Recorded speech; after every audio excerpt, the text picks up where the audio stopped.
ആശ്വാസം നേടാം. ഹൃത്തിനുള്ളിൽ ജീവൻ നൽകും വചനം, തിരുവചനം. യേശുവിൽ സ്നേഹമുള്ളവരെ, വിശുദ്ധ ലൂക്കായുടെ സുവിശേഷത്തിൽ 13-ാമത്തെ അധ്യായം 22 മുതൽ 30 വരെയുള്ള തിരുവചന ഭാഗമാണ് നമ്മൾ ഇന്ന് ധ്യാനിക്കുക. ഈശോയുടെ അരികിൽ ഒരുവൻ വന്നിട്ട് ചോദിക്കുകയാണ്, രക്ഷ പ്രാപിക്കുന്നവർ ചുരുക്കമാണോ? ചോദിച്ച ചോദ്യത്തിന് ഉത്തരവായിട്ടല്ല ഈശോ പറയുക. ഈശോ പറയുന്ന ഉത്തരം വളരെ ശ്രദ്ധയാകർഷിക്കുന്നതാണ്. ഇടുങ്ങിയ വാതിലിലൂടെ പ്രവേശിക്കാൻ പരിശ്രമിക്കുവിൻ. അതായിരുന്നു ഈശോയുടെ മറുപടി. ആരൊക്കെ രക്ഷപ്പെടും? എത്ര പേര് രക്ഷപ്പെട്ടിട്ടുണ്ട്? ഇനി എത്ര പേര് രക്ഷപ്പെടാൻ പോകുന്നു? അതൊക്കെയായിരുന്നു ചോദിച്ച ആളുടെ ഉദ്ദേശം. ഉത്തരം കിട്ടേണ്ടത് അങ്ങനെയൊക്കെയായിരുന്നു. പക്ഷേ ഈശോ പറയുന്നു, ഇടുങ്ങിയ വാതിലിലൂടെ പ്രവേശിക്കാൻ പരിശ്രമിക്കുവിൻ എന്ന് പറഞ്ഞാൽ എത്ര പേര് രക്ഷപ്പെട്ടു, എത്ര പേര് രക്ഷപ്പെട്ടില്ല, അങ്ങനെ ലിസ്റ്റ് എടുത്തുകൊണ്ടിരുന്നിട്ട് പുണ്യമില്ല. അതുകൊണ്ട് വലിയ കാര്യമില്ല. നിങ്ങൾ ചെയ്യേണ്ടത് ഇടുങ്ങിയ വാതിലിലൂടെ പ്രവേശിച്ചാൽ നിങ്ങൾക്ക് രക്ഷ ഉറപ്പാണ്. എങ്ങനെയാണ് രക്ഷ സ്വീകരിക്കാൻ പറ്റുക എന്നുള്ള ചോദ്യത്തിൻ്റെ മറുപടിയായിട്ടാണ് ഈശോ പറയുക, ഇടുങ്ങിയ വാതിലിലൂടെ പ്രവേശിക്കുക. വിശാലമായിട്ടുള്ള വഴിയിലൂടെയൊക്കെ പ്രവേശിക്കാൻ എല്ലാവർക്കും എളുപ്പമാണ്. ഇടുങ്ങിയ വാതിൽ വളരെ ബുദ്ധിമുട്ട് നമുക്ക് അനുഭവപ്പെടാം, വലിയ ക്ലേശം അനുഭവപ്പെടാം.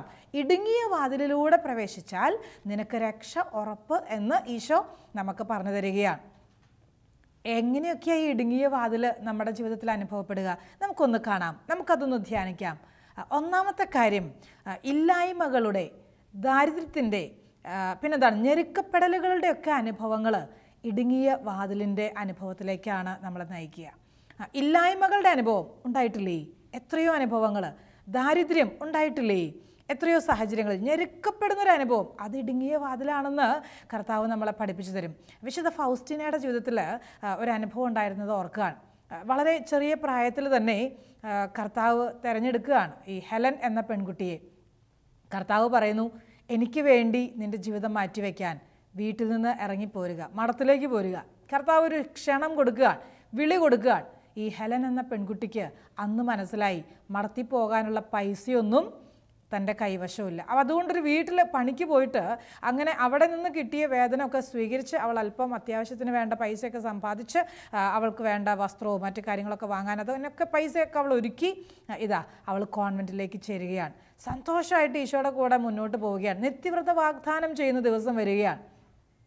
നിത്യവ്രത വാഗ്ദാനത്തിൻ്റെ അന്ന് മറ്റെല്ലാ സഹോദരിമാരുടെയും ഭവനങ്ങളിൽ നിന്ന്, കുടുംബങ്ങളിൽ നിന്ന് ഒത്തിരി പേര് അതിഥികളായിട്ട് വന്നിട്ടുണ്ട്. അവരുടെ ആ സന്തോഷത്തിൽ പങ്കുചേരാൻ കുടുംബാംഗങ്ങൾ കൂടെ എത്തിച്ചേരുകയാണ്.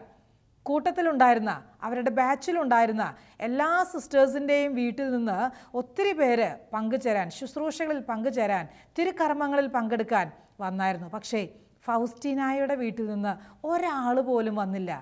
ഒരാൾ പോലും ആ വലിയ ദിവസം, നിത്യവ്രത വാഗ്ദാനം എന്ന് പറഞ്ഞാൽ തൻ്റെ ജീവിതത്തെ നിത്യമായിട്ട് നാഥന് സമർപ്പിക്കുന്ന ദിവസമാണ്. അനുസരണം, ബ്രഹ്മചര്യം, ദാരിദ്ര്യം, പരസ്യവ്രതങ്ങളൊക്കെ എടുത്തിട്ട് നിത്യമായിട്ട് ദൈവത്തിന് സമർപ്പിക്കുന്ന ദിവസമാണ്. അത് ജീവിതത്തിൽ ഒരിക്കലും മറക്കാൻ പറ്റാത്തൊരു ദിവസമാണ്. ആ ദിവസം ബാക്കി എല്ലാവരും വന്നാലും കുടുംബാംഗങ്ങൾ വന്നാൽ അതിനൊരു പ്രത്യേകതയുണ്ട്. കുടുംബാംഗങ്ങൾ കൂടെയുണ്ടെങ്കിൽ ഒത്തിരി സന്തോഷമാണ്, ഒത്തിരി സംതൃപ്തിയാണ് നമുക്ക്.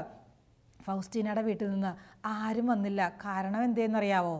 ദാരിദ്ര്യം ഒരുപാട് ആ കുടുംബത്തെ കീഴടക്കിയിരുന്നു. സാമ്പത്തിക ബുദ്ധിമുട്ട് വല്ലാതെ വലിയ ഒരു ബുദ്ധിമുട്ടിലേക്ക്, ക്ലേശത്തിലേക്ക് ആ കുടുംബത്തെ നയിച്ചായിരുന്നു. അതുകൊണ്ട് തന്നെ ഫൗസ്റ്റീനയുടെ വീട്ടിൽ നിന്ന് ആരും വന്നില്ല. പക്ഷേ ഫൗസ്റ്റീന ഒരു കാര്യം അവിടെ പറഞ്ഞു വെക്കുന്നുണ്ട്, എൻ്റെ വീട്ടിൽ നിന്ന് മാത്രം ആരും വന്നിട്ടില്ല, എനിക്കൊട്ടും സങ്കടമില്ല, എനിക്കൊട്ടും വേദനയില്ല. കാരണം എൻ്റെ ഈശോയുടെ കൂടെ പൂർണ്ണമായും അന്നത്തെ ദിവസം ഈശോയോട് മാത്രം സംസാരിക്കാൻ, ഈശോയുടെ കൂടെ മാത്രമായിരിക്കാൻ എനിക്ക് സാധിച്ചു. ഇടുങ്ങിയ വാതിലിലൂടെ ഫൗസ്റ്റീന രക്ഷയുടെ അനുഭവത്തിലേക്ക് പ്രവേശിക്കുകയായിരുന്നു. ഇടുങ്ങിയ വാതിൽ, സന്തോഷമായിട്ട് ആ ഒരു അവസ്ഥയെ സ്വീകരിക്കുകയാണ്. ആ ഒരു ഇല്ലായ്മയുടെ അനുഭവം, കുടുംബാംഗങ്ങളുടെ, പ്രിയപ്പെട്ടവരുടെ അഭാവം മനസ്സിനെ തകർത്ത് കളയാൻ, തളർത്തിക്കളയാൻ ഇടയാക്കാതെ ഫൗസ്റ്റീന കർത്താവിനോട് ചേർന്നിരിക്കുകയാണ്, സന്തോഷത്തോടെ സ്വീകരിക്കുകയാണ്, സമാധാനത്തോടെ ആ ഒരു അവസ്ഥയെ ഹൃദയത്തിലേക്ക് സ്വീകരിക്കുകയാണ്. ഇല്ലായ്മകളുടെ നടുവിലും കർത്താവിൻ്റെ മുഖം കാണാൻ, രക്ഷ സ്വന്തമാക്കാൻ നമുക്ക് സാധിക്കണമെങ്കിൽ അവിടുത്തെ സാന്നിധ്യം ചോദിക്കണം, കൃപ ചോദിക്കണം. വിശുദ്ധ കാതറിൻ്റെ ജീവിതത്തിൽ, CNIയിലെ വിശുദ്ധ കാതറിൻ്റെ ജീവിതത്തിൽ ഉണ്ടായ സംഭവം നമുക്ക് കേൾക്കാം. കാതറിനെ ഒരിക്കൽ കർത്താവ് പ്രത്യക്ഷപ്പെടുകയാണ്. എന്നിട്ട് സ്വർണത്തിൻ്റെ ഒരു കിരീടം കാണിച്ചു കൊടുത്തു, മുൾക്കിരീടവും കാണിച്ചു കൊടുത്തു. എന്നിട്ട് ചോദിച്ചു, ഏതാ നിനക്കിഷ്ടം? ഇഷ്ടമുള്ളത് എടുത്തോ. സ്വർണത്തിൻ്റെ കിരീടവും മുൾക്കിരീടവും രണ്ടും ഉണ്ട്. നമ്മളാണെങ്കിൽ ഏതെടുക്കുക? ഒന്ന് ഓർത്ത് നോക്കണേ. കാതറിന് എന്നാ ചെയ്തെന്നറിയാവോ? കാതറിൻ ചെന്നിട്ട് ഓടിച്ചെന്നിട്ട് മുൾക്കിരീടം എടുക്കുകയാണ്. അവൾ ആ മുൾക്കിരീടം എടുത്ത് സ്നേഹചുംബനം കൊടുത്തിട്ട് അത് ചങ്കോട് ചേർത്ത് പിടിക്കുകയാണ്. ഒട്ടും വൈകിയില്ല. വേദനകളുടെ സഹനത്തിൻ്റെ ഒരു പരമ്പര തന്നെ കാതറിൻ്റെ ജീവിതത്തിലേക്ക് പ്രവേശിക്കുകയാണ്. കർത്താവ് അറിഞ്ഞുകൊടുത്തു എന്ന പോലെ വലിയ സഹനങ്ങളിലൂടെ ഈ മകൾ കടന്നു പോവാണ്. അവിടെ ഉണ്ടായിരുന്ന ഒരു സന്യാസി ആ നാളിൽ ആത്മഹത്യ ചെയ്തു. എല്ലാവരും കൂടെ പറഞ്ഞു, ഒരേ സ്വരത്തിൽ പറഞ്ഞു, കാതറിൻ ഈ ആളുമായിട്ട് സ്നേഹത്തിലായിരുന്നു. പ്രേമ നൈരാശ്യം മൂലം കാതറിൻ ആ ബന്ധം ഉപേക്ഷിച്ചതുകൊണ്ട് നിരാശ കൊണ്ടിട്ടാണ് ആ മനുഷ്യൻ, ആ സന്യാസി ആത്മഹത്യ ചെയ്തത്. അങ്ങനെ വലിയ തെറ്റിദ്ധാരണയുടെ അല്ലെങ്കിൽ വലിയൊരു പ്രശ്നത്തിലേക്ക് ഈ കാതറിൻ നയിക്കപ്പെടുകയാണ്. വല്ലാത്ത വേദന. സമൂഹം മുഴുവനും കുറ്റപ്പെടുത്തി, അവിടെ ഉണ്ടായിരുന്ന എല്ലാ അധികാരികളും കുറ്റപ്പെടുത്തി. ഒടുവിൽ 11-ാം ഗ്രിഗറി മാർപ്പാപ്പയുടെ അടുത്ത് വരെ ഈ പ്രശ്നമെത്തി. മാർപ്പാപ്പയുടെ അടുത്ത് പോലും പ്രശ്നമെത്തി. ഓർത്തു നോക്ക്, അവിടെ ഉണ്ടായിരുന്നവർ മാത്രമല്ല, അങ്ങ് ഉയർന്ന നിലവാരത്തിൽ മാർപ്പാപ്പയുടെ അടുത്ത് വരെയും പ്രശ്നമെത്തുകയാണ്. മാർപ്പാപ്പ കമ്മീഷനെ നിയോഗിക്കുകയാണ്. സത്യം എന്താണെന്ന് അറിയണം, എന്താ സത്യമെന്ന് അറിയണം. അങ്ങനെ 500 പേരുടെ ഒരു കൗൺസിലിൻ്റെ മുമ്പിലേക്ക് ഈ കാതറിനെ കൊണ്ടുവരികയാണ്. അവർ ചുമത്തിയ കുറ്റം: 1, അനാവശ്യമായ കൂട്ടുകെട്ട്; 2, അവൾക്കൊരുപാട് പേരുടെ അംഗീകാരം കിട്ടുന്നു, ബഹുമതി കിട്ടുന്നു, അത് അവൾ ചുമ്മാ അഭിനയിച്ചിട്ട് ഉണ്ടാക്കിയെടുക്കുന്നതാണ്. തന്നെയല്ല, അവൾക്കുള്ള സ്വർഗീയ ദർശനങ്ങളുടെയൊക്കെ ആധികാരികത, അതിൻ്റെയൊക്കെ സത്യാവസ്ഥ തിരിച്ചറിയണം. അങ്ങനെ പല കാര്യങ്ങൾ പറഞ്ഞിട്ടാണ് അവളെ കുറ്റം ആരോപിച്ച് ഇതാ കമ്മീഷൻ്റെ മുൻപിൽ, കൗൺസിലിൻ്റെ മുമ്പിലൊക്കെ വിധേയപ്പെടുത്തുക. പരസ്യ വിചാരണയ്ക്കെന്ന പോലെ കാതറിൻ നിർത്തപ്പെടുകയാണ്. കാതറിൻ ഒരു നിമിഷം പോലും പരാതി പറഞ്ഞില്ല, പരിഭവപ്പെട്ടില്ല. അവൾ ക്രിസ്തുവിനോട് വിശ്വസ്തത പുലർത്തി. അവൾ വിശ്വാസത്തോടും സ്നേഹത്തോടും കൂടെ ക്രിസ്തുവിനെ മാത്രം മനസ്സിൽ സ്നേഹിച്ച്, ക്രിസ്തുവിനെ മാത്രം മനസ്സിൽ കണ്ടിട്ട് അവൾ മുന്നോട്ട് പോവുകയായിരുന്നു. ആർക്കുമെതിരെ അവൾ സ്വരമുയർത്തിയില്ല. ആരുടെ മുമ്പിൽ ഞാൻ നിഷ്കളങ്കയാണെന്ന് തെളിയിച്ച് കാണിക്കാൻ അവൾ മുതിർന്നുമില്ല. കാതറിൻ്റെ കൂടെ കർത്താവ് ഉണ്ടായിരുന്നു. അതുകൊണ്ട് തന്നെയാണ് ഇന്നും അൾത്താരകളിൽ വണങ്ങപ്പെടാൻ തക്ക രീതിയിൽ കാതറിനെ സ്വർഗം ഉയർത്തിപ്പിടിക്കുന്നത്. അതുകൊണ്ട് തന്നെ ഇന്നും കാതറിൻ അനേകർക്ക് മാതൃകയായിട്ട് മാറുന്നത്. തെറ്റിദ്ധാരണയുടെ പേരിൽ വേദനിക്കുന്ന എല്ലാവർക്കും ഇന്ന് കാതറിൻ വലിയൊരു ആശ്വാസമാണ്. ചെയ്യാത്ത തെറ്റ് ചെയ്തു എന്ന് ആരോപിച്ചിട്ട് മനസ്സ് നീറി കഴിയുന്ന ഏതൊരു സഹോദരനും സഹോദരിക്കും CNIയിലെ വിശുദ്ധ കാതറിൻ ഒരു വലിയ ആശ്വാസമായിട്ട് മാറും, ഒരു വലിയ ആശ്വാസമായിട്ട് മാറും. പ്രിയമുള്ള സഹോദരങ്ങളെ, കുരിശിൻ്റെ പാതയാണ് ഇടുങ്ങിയ വാതിൽ എന്ന് വിശുദ്ധരും നമുക്ക് പറഞ്ഞു തരും. കുരിശിൻ്റെ പാതയാണ്, അത് സഹനത്തിൻ്റെ പാതയാണ്. ലീമായിലെ വിശുദ്ധ റോസ് പറയും, കുരിശിൻ്റെ ഗോവണിയല്ലാതെ സ്വർഗത്തിലേക്ക് കയറാൻ മറ്റൊരു മാർഗം നമുക്കില്ല. കുരിശാകുന്ന ഗോവണിയിലൂടെ വേണം നമുക്ക് സ്വർഗത്തിലേക്ക് പ്രവേശിക്കാൻ. വിശുദ്ധ വിയാനി നമുക്കിങ്ങനെ പറഞ്ഞു തരും, എതിർപ്പുകൾ നമ്മെ കുരിശിൻ്റെ അരികിലേക്ക് നയിക്കും. ഈ കുരിശുകളാകട്ടെ സ്വർഗ കവാടത്തിലേക്കും. എതിർപ്പുകൾ നമുക്ക് വേണം, പ്രതികൂല സാഹചര്യങ്ങൾ നമുക്ക് വേണം. സ്വർഗത്തിലേക്ക് യാത്ര ചെയ്യാൻ വേണ്ടിയിട്ടാണ് ഇടുങ്ങിയ വാതിൽ. കർത്താവ് സൂചിപ്പിച്ച ഇടുങ്ങിയ വാതിൽ ഇത് തന്നെയാണ്. മറ്റൊരു രീതിയിൽ നമുക്ക് ചിന്തിച്ചാൽ നമുക്ക് കാണാം, ഗിരിപ്രഭാഷണത്തിലൂടെ ക്രിസ്തുവിൻ്റെ പ്രബോധനങ്ങളിലെല്ലാം ഈ ഇടുങ്ങിയ വാതിലിനെക്കുറിച്ച് പലയാവർത്തി ക്രിസ്തു നമ്മളെ ഓർമ്മിപ്പിക്കുന്നുണ്ട്. പലയാവർത്തി നിയമങ്ങൾ ഇല്ലാതാക്കുകയല്ല ഈശോ ചെയ്തത്, മറിച്ച് നിയമത്തിൻ്റെ ആന്തരിക അർത്ഥങ്ങളിലേക്ക് പോലും നമ്മളെ നയിക്കുകയാണ്. അത് കുറച്ചുകൂടെ കർക്കശമായ രീതിയിൽ നിങ്ങൾ പാലിക്കണം എന്ന് ഈശോ നമ്മളെ ഓർമ്മിപ്പിച്ച് തരികയാണ്. ഓർക്കുന്നില്ലേ ഈശോ പറഞ്ഞ വാക്കുകൾ? വ്യഭിചാരം ചെയ്യരുത് എന്ന് നിങ്ങൾ പഴയ നിയമത്തിൽ വായിച്ചിട്ടില്ലേ? എന്നാൽ ഞാൻ നിങ്ങളോട് പറയുന്നു, ആസക്തിയോടെ സ്ത്രീയെ നോക്കുന്നവൻ അവളുമായി ഹൃദയത്തിൽ വ്യഭിചാരം ചെയ്തു കഴിഞ്ഞു. ആന്തരിക തലങ്ങളിലേക്ക്, ഓരോ നിയമത്തിൻ്റെയും ആന്തരിക തലങ്ങളിലേക്ക് ഈശോ കൊണ്ടുപോവുകയാണ്. ഓരോ നിയമാനുഷ്ഠാനത്തിലൂടെയും ഇടുങ്ങിയ വാതിലിലൂടെ നീ പ്രവേശിച്ച് നീ രക്ഷ കണ്ടെത്തുകയാണ്. ഈശോയുടെ പ്രബോധനങ്ങൾ അങ്ങനെ എളുപ്പമുള്ളതല്ല. ഒരു തരത്തിൽ പറഞ്ഞാൽ സ്വീകരിക്കാനും പ്രവൃത്തിപഥത്തിൽ കൊണ്ടുവരുവാനും അല്പം ബുദ്ധിമുട്ടൊക്കെ നമുക്ക് അനുഭവപ്പെടാം. പക്ഷേ അത് ഇടുങ്ങിയ വാതിലാണ്. ഇടുങ്ങിയ വാതിൽ അത് രക്ഷയിലേക്കുള്ള മാർഗം, അത് സമാധാനത്തിലേക്കുള്ള മാർഗം, അത് സന്തോഷത്തിലേക്കുള്ള മാർഗം നമുക്ക് സ്വീകരിക്കണം. അതുപോലെ ക്രിസ്തു നമുക്ക് നൽകിയിട്ടുള്ള എല്ലാ സന്ദേശങ്ങളും നമ്മൾ സ്വീകരിക്കുന്നുവെങ്കിൽ ഇന്ദ്രിയ നിഗ്രഹം, ആത്മനിയന്ത്രണത്തിന് വേണ്ടിയിട്ടുള്ള മാർഗങ്ങൾ, അതുപോലെ തപശ്ചര്യകൾ, അതൊക്കെ നിറവേറ്റാൻ നമ്മളെ ഏറെ സഹായിക്കും.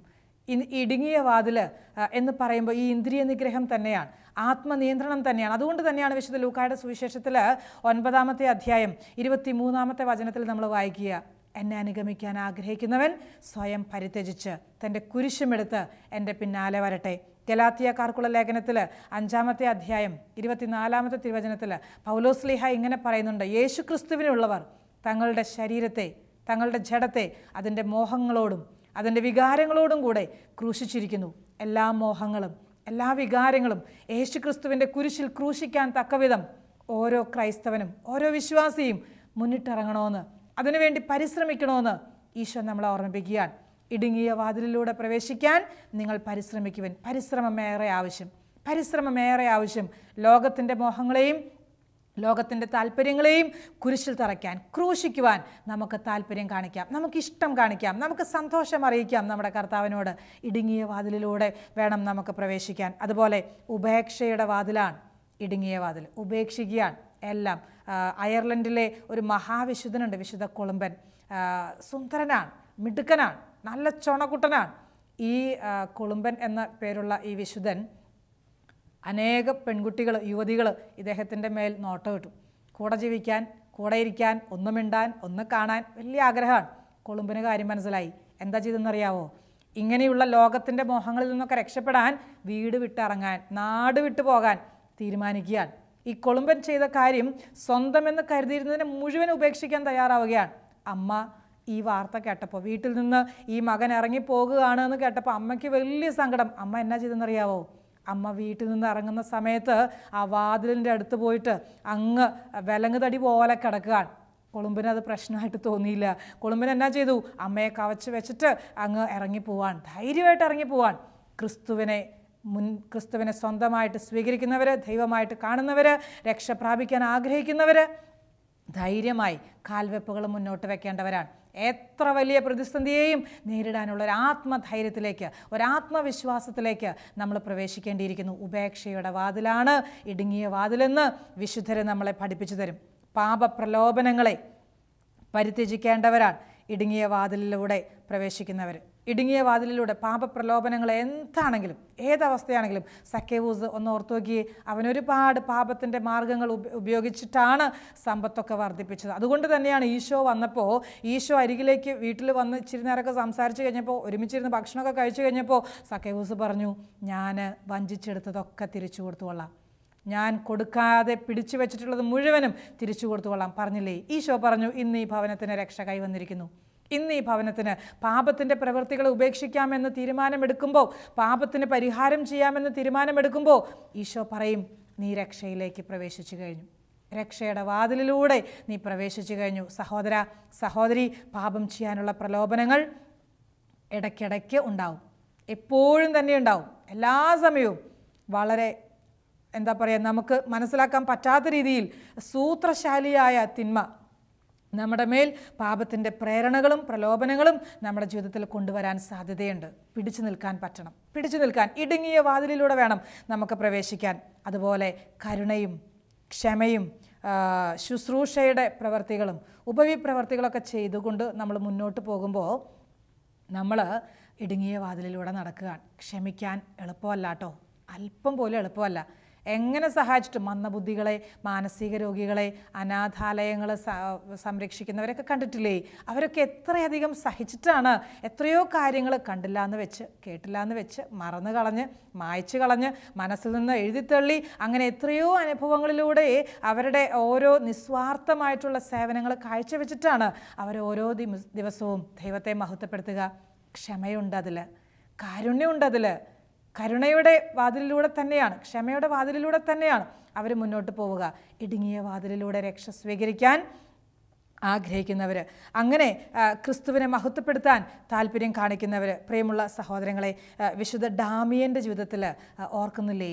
എത്രയോ വലിയൊരു സഹനമാണ് വിശുദ്ധൻ സഹിക്കേണ്ടി വന്നത്.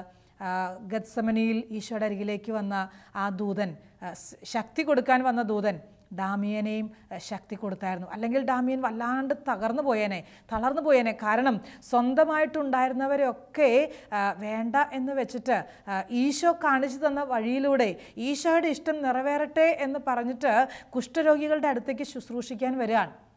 എന്തും വരട്ടെ എന്ന് ഓർത്തിട്ട് തന്നെയാണ്. അപകടം പിടിച്ച മേഖലയാണ്. ഏത് സമയവും ഈ കുഷ്ഠം തനിക്കും വരാം, ഏതവസ്ഥയിലും താനും രോഗിയായിട്ട് മാറാം. ഇതൊക്കെ അറിയായിരുന്നു. എന്നിട്ടും ഡാമിയൻ കുഷ്ഠരോഗികളെ ശുശ്രൂഷിക്കാൻ ഇറങ്ങിത്തിരിക്കുകയാണ്.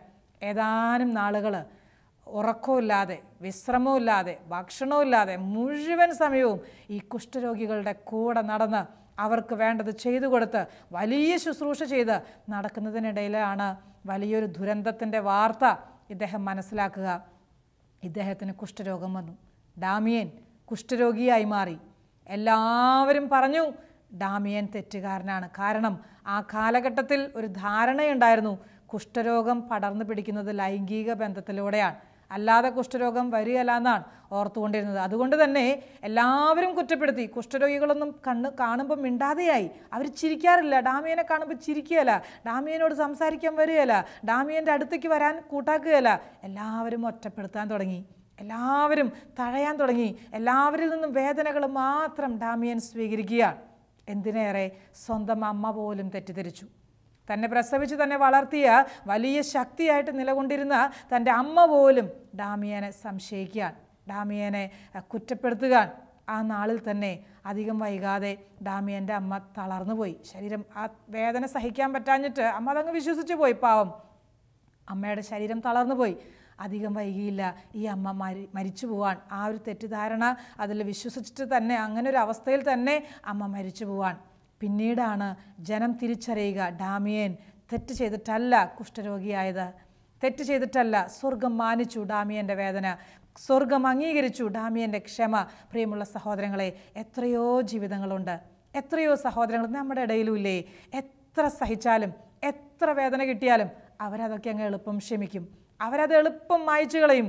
പിന്നെയും അവരുടെ പുറകെ നടന്ന് സ്നേഹിക്കും, പിന്നെയും സഹായിക്കും, പിന്നെയും കൂട്ടുകൂടും. ഏത് സാഹചര്യത്തിലും ഓടിച്ചെല്ലും, എങ്ങനെ വേണേലും സഹായിക്കാൻ. കണ്ടിട്ടില്ലേ അങ്ങനെയുള്ള ആൾക്കാരെ? അത് ഇടുങ്ങിയ വാതിലിലൂടെ പ്രവേശിക്കാൻ പരിശ്രമിക്കുന്നവരാണ്. ക്ഷമ കാണിക്കുന്നുവെങ്കിൽ, കരുണ കാണിക്കുന്നുവെങ്കിൽ, ഉപവിപ്രവർത്തികൾ നിൻ്റെ ജീവിതത്തിലുണ്ടെങ്കിൽ നീ ഇടുങ്ങിയ വാതിലിലൂടെ പ്രവേശിക്കാൻ പരിശ്രമിച്ചുകൊണ്ടിരിക്കുകയാണ്. രക്ഷയുടെ അനുഭവം കിട്ടണമെങ്കിൽ ക്ഷമിച്ചേ പറ്റൂ. രക്ഷയുടെ അനുഭവം കിട്ടണമെങ്കിൽ സഹിച്ചേ പറ്റൂ. ഒരുപക്ഷെ കുടുംബ ജീവിതം നയിക്കുന്നവർ ജീവിത പങ്കാളിൽ നിന്നാവും കുറ്റപ്പെടുത്തലുകൾ കേൾക്കേണ്ടി വരിക, തെറ്റിദ്ധരിക്കുക. ഇതൊക്കെ ഉണ്ടാവും ജീവിതത്തിൽ. സംശയ മനോഭാവത്തോടെ കാണും. തെറ്റ് ചെയ്തു എന്നൊക്കെ പറയും നമ്മളെ മുഖത്ത് നോക്കിയിട്ട്. ചില സഹോദരങ്ങൾ പറയുന്ന കേട്ടിട്ടുണ്ട്, സിസ്റ്ററെ, ചാരിത്രം, വിശുദ്ധി ആ മേഖലയിലൊക്കെ സംശയിക്കുമ്പോഴാണ് ഏറ്റവും വലിയ വേദന. സത്യം അത്. അങ്ങനെയൊക്കെ നമ്മൾ തെറ്റിദ്ധരിക്കുമ്പോൾ, നമ്മൾ തെറ്റ് ചെയ്തു എന്ന് മറ്റുള്ളവർ മുദ്ര കുത്തുമ്പോൾ സഹിക്കാൻ പറ്റുകയില്ല, ചങ്ക് പൊട്ടുന്ന വേദന തോന്നും. ഈശോയുടെ അടുത്ത് പോയിരുന്നിട്ട് ആശ്വാസം സമ്പാദിക്കാൻ, ആശ്വാസം നേടിയെടുക്കാൻ സഹോദര, സഹോദരി, വിശുദ്ധാത്മാക്കൾ ചെയ്ത പോലെ തന്നെ ലോകത്തിൻ്റെ മുമ്പിൽ സത്യമൊന്നും പറയണ്ട, ആരുടെ മുമ്പിൽ തെളിയിച്ച് കാണിക്കാൻ പോകണ്ട. പക്ഷേ നിൻ്റെ ക്രിസ്തുവിൻ്റെ മുമ്പിൽ നിന്നെ തന്നെ തുറന്ന് വെച്ചു കൊടുക്കുക. നിൻ്റെ ക്രിസ്തുവിൻ്റെ മുമ്പിൽ നിൻ്റെ ഹൃദയം ഒന്ന് തുറന്ന് പങ്കുവെച്ചു കൊടുക്കുക. അവിടുന്ന് നിന്നെ ആശ്വസിപ്പിക്കും, അവിടുന്ന് നിനക്ക് ധൈര്യം തരും, അവിടുന്ന് നിനക്ക് ബലം തരും. മുന്നോട്ട് പോകാൻ, ഓരോ കാൽവെപ്പും ധീരമായിട്ട് മുന്നോട്ട് തന്നെ വയ്ക്കാൻ അവിടുന്ന് നിന്നെ സഹായിക്കും. ഒറ്റ ലക്ഷ്യമല്ലേ ഉള്ളൂ, ഇടുങ്ങിയ വാതിലിലൂടെ രക്ഷ പ്രാപിക്കണം, സ്വർഗത്തിലെത്തണം. അതിനു വേണ്ടിയിട്ടല്ലേ ഈ ജീവിതം, അതിനു വേണ്ടിയിട്ടല്ലേ ഈ ഓട്ടം, അതിനു വേണ്ടിയിട്ടല്ലേ ഈ പരിശ്രമം. അതുകൊണ്ട് തന്നെ ഉപവിപ്രവർത്തികൾ ഒരിക്കലും പുറകോട്ടേക്കാക്കല്ല്, അത് വേണ്ടാന്ന് വെക്കല്ല്. ചില സഹോദരങ്ങൾ പറയുന്ന കേട്ടിട്ടുണ്ട്, ഞാൻ മടുത്തു, ഇത്രയൊക്കെ സഹിച്ചു മടുത്തു, എന്തേരെ സ്നേഹിച്ചാലും എത്ര സഹായിച്ചാലും ഇവർക്ക് പിന്നെയും പരാതിയേ ഉള്ളൂ, ഇവർ പിന്നെയും മനസ്സിലാക്കാതെ സംസാരിക്കും, ഇവർ പിന്നെയും എന്നെക്കുറിച്ച് അപവാദങ്ങൾ പറയും.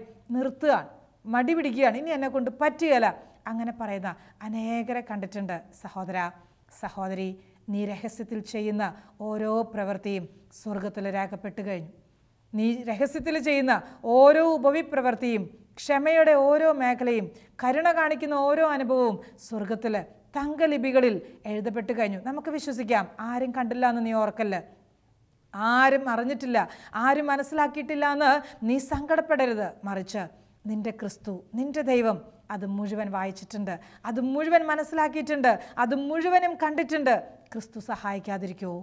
നിന്റെ ഈശോ നിന്നെ അറിയില്ല എന്ന് പറയുമോ? ഒരിക്കലും പറയില്ല കേട്ടോ. നിന്നെ അറിയില്ല എന്ന് പറയില്ല. കാരണം നിൻ്റെ ഉള്ളിൻ്റെ ഉള്ളിലെ ആഴത്തിലെ ക്ഷമ കൊടുത്തിട്ടുള്ള അനുഭവം ക്രിസ്തു മനസ്സിലാക്കിയിട്ടുണ്ട്. പിന്നെയും വേദന സമ്മാനിച്ചവരുടെ അടുത്ത് പോയിട്ട് ചിരിച്ചുകൊണ്ട് വർത്താനം പറയാൻ, അവർക്ക് ഭക്ഷണം വിളമ്പിക്കൊടുക്കാൻ, അവരുടെ അരികിലിരുന്ന് പ്രാർത്ഥിക്കാൻ, അവരുടെ ശിരസിൽ കൈകൾ വെച്ച് അവരെ അനുഗ്രഹിക്കാൻ നിനക്ക് കഴിയുന്നുവെങ്കിൽ നീ ഇടുങ്ങിയ വാതിലിലൂടെയാണ് പ്രവേശിക്കുക. സംശയം വേണ്ട.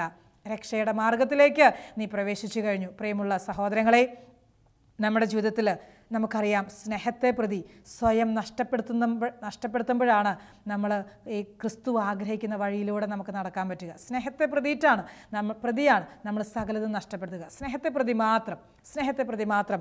വിശുദ്ധ ഇഗ്നേഷ്യസ് ലയോളയുടെ ജീവിതത്തിൽ മാനസാന്തരത്തിലേക്ക് വന്നതിന് ശേഷം എത്രയധികം തെറ്റിദ്ധരിക്കപ്പെട്ടു, എത്രയധികം. ചില ആൾക്കാരുടെ ജീവിതത്തിൽ നമുക്കറിയാം, അവർക്കിതൊരു വരമായിട്ട് കിട്ടിയ പോലെയാണ്.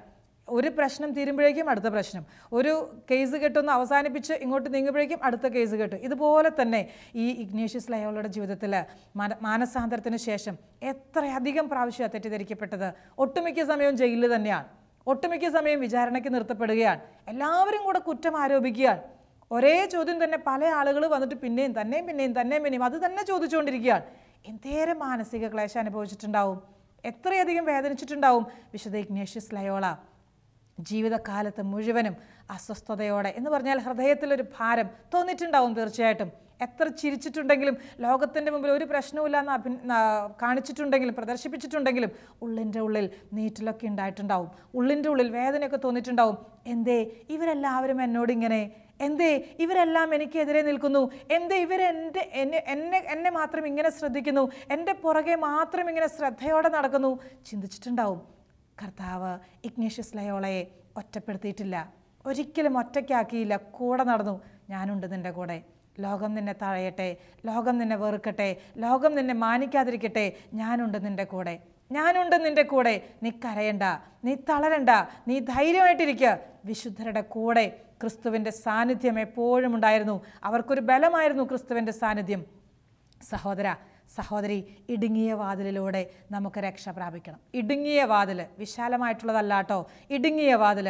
ചെറിയ അനുഭവങ്ങളിലൂടെ സ്വർഗത്തിലേക്ക് പോകാൻ പറ്റത്തുള്ളൂ. ചെറിയ കാര്യങ്ങൾ വലിയ സ്നേഹത്തോടെ ചെയ്യുമ്പോൾ, ചെറിയ ത്യാഗങ്ങൾ വലിയ ഉത്സാഹത്തോടെ ചെയ്യുമ്പോൾ, പാപപരിഹാര പ്രവൃത്തികൾ, തപശ്ചര്യകൾ, ഉപവാസം, പ്രാർത്ഥന, ഇതൊക്കെ സന്തോഷത്തോടും നിറഞ്ഞ മനസ്സോടും കൂടെ നീ ചെയ്യുമ്പോൾ സ്വർഗത്തിൽ മാനിക്കപ്പെടുകയാണ്, സ്വർഗത്തിൽ അംഗീകരിക്കുകയാണ്.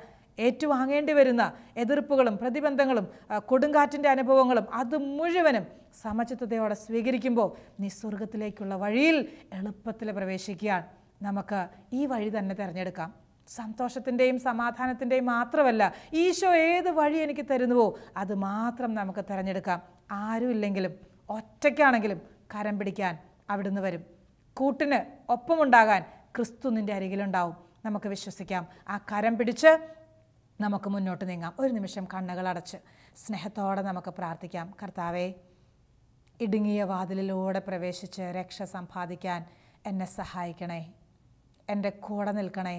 ലോകത്തിലേക്കും ലോകത്തിലുള്ളവയിലേക്കും ശ്രദ്ധ മാറ്റിവെക്കാതെ, അതിലേക്ക് ശ്രദ്ധ പതിപ്പിക്കാതെ സ്വർഗം മാത്രം ലക്ഷ്യം വെച്ച് രക്ഷയുടെ അനുഭവം സ്വന്തമാക്കാൻ എൻ്റെ കർത്താവേ, എന്നെ നീ സഹായിക്കണമേ എന്ന് ആത്മാർത്ഥമായിട്ട് നമുക്ക് പ്രാർത്ഥിക്കാം. ഈശോ നമ്മളെല്ലാവരെയും അനുഗ്രഹിക്കട്ടെ. നിത്യം പിതാവും പുത്രനും പരിശുദ്ധാത്മാവുമായി സർവേശ്വര എന്നേക്കും. ആമേൻ.